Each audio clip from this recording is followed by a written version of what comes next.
ನಿಮಗೆ queen of cups ಬಂದಿದೆ.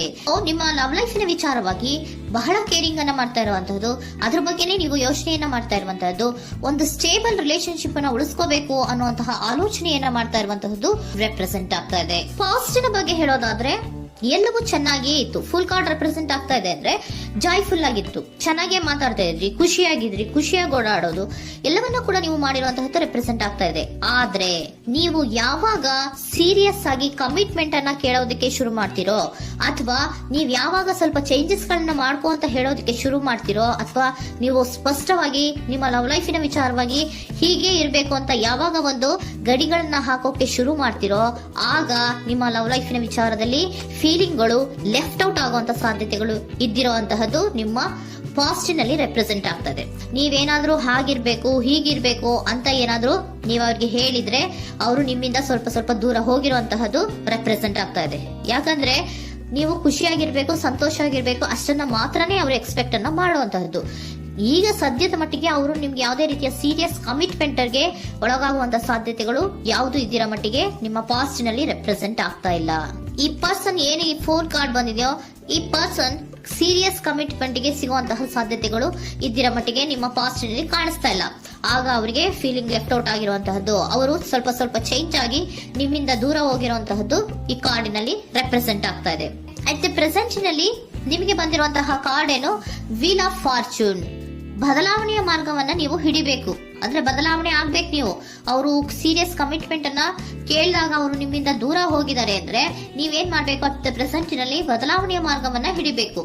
ಬದಲಾವಣೆಯ ಮಾರ್ಗವನ್ನ ಮಾಡ್ಕೊಳಕ್ಕೆ ಹೋಗ್ತೀರಾ, ಆದ್ರೆ ನಿಮ್ ಕೈಲಿ ಆಗ್ತಾ ಇಲ್ಲ. ಯಾಕಂದ್ರೆ ವೀಲ್ ಆಫ್ ಫಾರ್ಚೂನಿನ ಕ್ಲಾರಿಫಿಕೇಶನ್ ಕಾರ್ಡ್ ಬಂದಿರುವಂತಹದ್ದು ಯಾವುದು, ಡೆವಿಲ್ ಕಾರ್ಡ್ ರೆಪ್ರೆಸೆಂಟ್ ಆಗ್ತಾ ಇದೆ. ಡೆವಿಲ್ ಕಾರ್ಡ್ ಏನನ್ನ ರೆಪ್ರೆಸೆಂಟ್ ಮಾಡುತ್ತೆ, ಅಡಿಕ್ಷನ್ ಅನ್ನ ರೆಪ್ರೆಸೆಂಟ್ ಮಾಡುತ್ತೆ. ಯಾವಾಗ್ಲೂ ಅವರ ಬಗ್ಗೆನೇ ಯೋಚನೆ ಮಾಡ್ತಾ ಇರೋದು, ಅದ್ರ ಬಗ್ಗೆನೇ ಥಿಂಕ್ ಮಾಡ್ತಾ ಇರೋದು. ಸ್ವಲ್ಪ ಬದಲಾವಣೆ ಮಾಡ್ಕೊಳಕ್ ಹೋಗ್ತೀರಾ, ಮತ್ತೆ ಪುನಃ ವಾಪಸ್ ಹಿಂದಕ್ಕೆ ಬರ್ತೀರಾ, ಮತ್ತೆ ಆಲೋಚನೆಯನ್ನ ಮಾಡಕ್ಕೆ ಶುರು ಮಾಡ್ತೀರಾ. ಆ ಕಾರಣವಾಗಿಯೇ ನಿಮ್ಗೆ ನೋವುಗಳು ಆಗ್ತಾ ಇರುವಂತದ್ದು ಅಟ್ ಪ್ರೆಸೆಂಟ್ ನಲ್ಲೂ.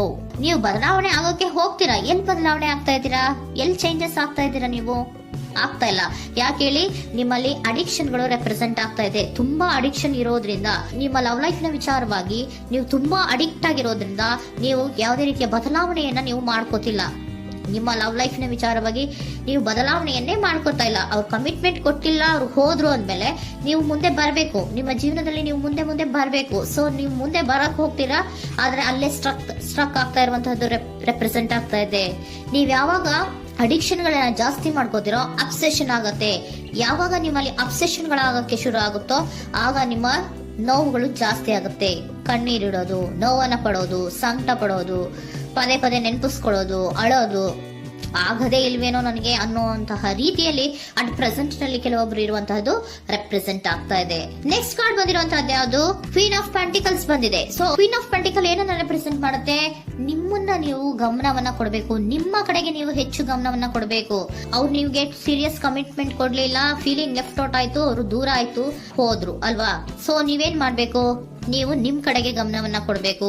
ವೀಲ್ ಆಫ್ ಫಾರ್ಚೂನ್ ಅಂದ್ರೆ ಏನು, ನೀವು ಬದಲಾವಣೆಯ ಮಾರ್ಗವನ್ನ ಹಿಡಿಬೇಕು. ಬದಲಾವಣೆಯ ಮಾರ್ಗವನ್ನ ಮಾಡ್ಕೊಳ್ಳೋದಕ್ಕೆ ಹೋದ್ರೂ ಕೂಡ ಮತ್ತೆ ವಾಪಸ್ ಹಿಂದೆ ಬರೋದು, ಮತ್ತೆ ಅಡಿಕ್ಷನ್ ಆಗೋದು, ಮತ್ತೆ ನೆನಪಿಸ್ಕೊಳ್ಳುವಂತಹದ್ದು, ಮತ್ತೆ ನೋವನ್ನ ಪಡುವಂತಹದ್ದು ನಿಮ್ಮಲ್ಲಿ ರೆಪ್ರೆಸೆಂಟ್ ಆಗ್ತಾ ಇದೆ. ನೀವು ಈ ಅಡಿಕ್ಷನ್ ಗಳಿಂದ ನೀವು ಆಚೆ ಬರಬೇಕು ಅಂದ್ರೆ ನಿಮ್ಮನ್ನ ನೀವು ಬ್ಯುಸಿಯಾಗಿ ಇಟ್ಕೋಬೇಕು. ಟೈಮ್ ಇದ್ರೂ ಕೂಡ ಮತ್ತೆ ಪುನಃ ಹಿಂದೆ ಬಂದು ನೀವು ಆಲೋಚನೆ ಮಾಡುವಂತಹ ಸಾಧ್ಯತೆಗಳು ಇದೆ. ಅದಕ್ಕೆ ನೀವು ಅಟ್ ಪ್ರೆಸೆಂಟ್ ನಲ್ಲಿ ನೀವು ಆ ಫೀಲಿಂಗ್ ಇಂದ, ಈ ನೋವಿನಿಂದ ನೀವು ಆಚೆ ಬರ್ಬೇಕಂದ್ರೆ ನೀವೇನ್ ಮಾಡ್ಬೇಕು, ಸ್ವಲ್ಪ ಏನಾದ್ರೂ ಬ್ಯುಸಿ ಆಗ್ಬೇಕು, ಕೆಲಸಗಳನ್ನ ಮಾಡೋದಕ್ಕೆ ಶುರು ಮಾಡ್ಬೇಕು. ನಿಮಗೆ ಗೊತ್ತಿರುವಂತಹ ಯಾವ ಕೆಲಸವಾದ್ರೂ ಸರಿ, ನೀವು ಸ್ವಲ್ಪ ಬ್ಯುಸಿ ಆಗಿರೋದಕ್ಕೆ ಪ್ರಯತ್ನವನ್ನ ಮಾಡ್ತಾ ಇರುವಂತಹದ್ದು, ಮಾಡುವಂತಹದ್ದು ರೆಪ್ರೆಸೆಂಟ್ ಆಗ್ತಾ ಇದೆ. ಕೆಲವೊಬ್ರು ಮಾಡ್ತಾ ಇದ್ದೀರಾ, ಕೆಲವೊಬ್ರು ಮಾಡುವ ಕಡೆಗೆ ಆಲೋಚನೆಯನ್ನ ಮಾಡ್ತಾ ಇರುವಂತಹದ್ದು ಅಟ್ ಪ್ರೆಸೆಂಟ್ ನಲ್ಲಿ ರೆಪ್ರೆಸೆಂಟ್ ಆಗ್ತಾ ಇದೆ. ಇಮಿಡಿಯೇಟ್ ಫ್ಯೂಚರ್ ನಲ್ಲಿ ಏನ್ ರೆಪ್ರೆಸೆಂಟ್ ಆಗ್ತಾ ಇದೆ, ನೈಟ್ ಆಫ್ ಸೋರ್ಟ್ಸ್ ರೆಪ್ರೆಸೆಂಟ್ ಆಗ್ತಾ ಇದೆ. ನೀವು ಕ್ವಿಕ್ ಥಿಂಕಿಂಗ್ ಅನ್ನ ಮಾಡಿ ಏನೋ ಒಂದು ಆಕ್ಷನ್ ಅನ್ನ ತಗೋಬೇಕು ಅನ್ನೋದ ಆಲೋಚನೆಯನ್ನ ಮಾಡ್ತೀರಾ, ಬಹಳ ಫೋಕಸ್ ಅನ್ನ ಮಾಡ್ತೀರಾ ಒಂದು ವಿಚಾರವಾಗಿ, ಕ್ವಿಕ್ ಥಿಂಕಿಂಗ್ ಅನ್ನ ಮಾಡ್ಬೇಕು ಅಂತ. ಮತ್ತೆ ಪುನಃ ಏನ್ ಮಾಡ್ತೀರಾ, ನಿಮ್ಮ ಮುಂದೆ 2 ಆಪ್ಷನ್ಗಳು ಬಂದ್ಬಿಡುತ್ತೆ. ಯಾವ್ದು ಮಾಡ್ಲಿ, ಹೇಗ್ ಮಾಡ್ಲಿ, ಏನ್ ನನ್ನ ಕೈಲಿ ಆಗ್ತಾ ಇಲ್ವಲ್ಲ ಮರೆಯೋದಕ್ಕೆ, ಮುಂದೆ ಹೋಗೋಣ ಅಂತೀನಿ, ಮತ್ತೆ ಏನಿದು ಕನ್ಫ್ಯೂಷನ್ ಅಂತ ಮತ್ತೆ ಕನ್ಫ್ಯೂಷನ್ ಅಲ್ಲಿ ಇರುವಂತಹದ್ದು ಇಮಿಡಿಯೇಟ್ ಫ್ಯೂಚರ್ ನಲ್ಲಿ ರೆಪ್ರೆಸೆಂಟ್ ಆಗ್ತಾ ಇದೆ. ನೀವೇನ್ ಮಾಡ್ಬೇಕು, ಈ 2 ಆಯ್ಕೆಗಳಲ್ಲಿ ನಿಮಗೆ ಯಾವ ಆಯ್ಕೆ ಬೇಕು ಅನ್ನೋದನ್ನ ಫಸ್ಟ್ ಆಲೋಚನೆಯನ್ನ ಮಾಡಿ ನಂತರ ನಿರ್ಧಾರವನ್ನ ಮಾಡಬೇಕಾಗತ್ತೆ. ಡಿಟರ್ಮಿನೇಷನ್ ಅಂಡ್ ಡೈರೆಕ್ಷನ್, ನಿರ್ಣಯವನ್ನ ಮಾಡಿ ಅದೇ ದಾರಿಯಲ್ಲಿ ನೀವು ಮುಂದೆ ಹೋಗ್ಬೇಕು ಈ ಆಲೋಚನೆಯನ್ನ ಮಾಡಬೇಕು. ಆ ರೀತಿಯ ಆಲೋಚನೆಯನ್ನ ಮಾಡಿದ್ರೆ ಇನ್ ನಿಯರ್ ಫ್ಯೂಚರಿನಲ್ಲಿ ನೀವು ಆ ರೀತಿಯ ಆಲೋಚನೆಯನ್ನ ಮಾಡಿದ್ರೆ ನಿಮ್ಮಲ್ಲಿ ಒಂದು ಪಾಸಿಟಿವ್ ಚೇಂಜಸ್ ಗಳು ಆಗತ್ತೆ. ಸ್ಟಾರ್ ರೆಪ್ರೆಸೆಂಟ್ ಆಗ್ತಾ ಇದೆ, ಕೆಲವೊಂದು ರೀತಿಯ ಪಾಸಿಟಿವ್ ಚೇಂಜಸ್ ಗಳು ಆಗತ್ತೆ. ನಿಮ್ಗೆ ಏಂಜಲ್ ಗೈಡೆನ್ಸ್ ಏನ್ ಕೊಡ್ತಾರೆ ಅನ್ನೋದನ್ನ ನೋಡೋಣ. ನಾಟ್ ದ ರೈಟ್ ಟೈಮ್, ಇದು ಕರೆಕ್ಟ್ ಆಗಿರುವಂತಹ ಟೈಮ್ ಅಲ್ಲ. The situation will improve, situation ಅನ್ನೋದು ಇಂಪ್ರೂವ್ ಆಗುತ್ತೆ ಯಾವಾಗ, ಇಫ್ ಯು ಬಿಲೀವ್, ನೀವು ನಂಬಿಕೆ ಇಟ್ಟಾಗ ಮಾತ್ರ ಸಿಚುಯೇಷನ್ ಅನ್ನೋದು ಇಂಪ್ರೂವ್ ಆಗುವಂತಹದ್ದು. ಏನೀಗ ಬೇಜಾರಿನಿಂದ ಇದ್ದೀರಲ್ಲ, ಈ ನೋವು ಯಾವಾಗಲೂ ಶಾಶ್ವತವಾಗಿ ಇರುವಂತಹದ್ದು ಅಲ್ಲ. ನಾಟ್ ದ ರೈಟ್ ಟೈಮ್, ಇದು ಕರೆಕ್ಟ್ ಆಗಿರುವಂತಹ ಸಮಯ ಅಲ್ಲ. ಸ್ವಲ್ಪ ವೇಟ್ ಮಾಡು, ನೀವು ಚೇಂಜಸ್ ಮಾಡ್ಕೊಳ್ಳೋ ಕಡೆಗೆ ಹೆಚ್ಚು ಗಮನವನ್ನ ಕೊಡು, ಅಲ್ಲಿ ಚೇಂಜಸ್ ಆಗತ್ತೆ ಅನ್ನೋದನ್ನ ಏಂಜಲ್ ಗೈಡೆನ್ಸ್ ನಿಮ್ಗೆ ಕೊಡ್ತಾ ಇದ್ದಾರೆ. Surrender your full power. Your life is a calling for you to step into your full power rather than playing it small. ನೀವು ಧೈರ್ಯವಾಗಿ ಒಂದು ಹೆಜ್ಜೆಯನ್ನ ಮುಂದಕ್ಕೆ ಇಡಬೇಕು. ಸೊ ಮುಂದೆ ಹೋಗುವಂತಹ ಆಲೋಚನೆಯನ್ನ ಮಾಡಬೇಕು. ಪವರ್ ಇಂದ, ನಿಮ್ಮಲ್ಲಿರುವಂತಹ ಪವರ್ ಅನ್ನ ಯೂಸ್ ಮಾಡ್ಕೊಳ್ಳಿ. ಯಾಕೆ ನನ್ನಲ್ಲಿ ಏನು ಇಲ್ಲ, ನನ್ನ ಕೈಲಿ ಏನೂ ಆಗಲ್ಲ ಅಂತ ಯಾಕೆ ಕೂತಿದ್ದೀರಾ? ನೀವು ಏನ್ ಮಾಡ್ಬೇಕು, ಬಹಳ ಧೈರ್ಯದಿಂದ ಮುಂದಕ್ಕೆ ಹೋಗಿ ಅನ್ನೋದನ್ನ ನಿಮ್ಗೆ ಸರೆಂಡರ್ ಕಾರ್ಡ್ಗಳು ಕೂಡ ಹೇಳ್ತಾ ಇದ್ದಾರೆ.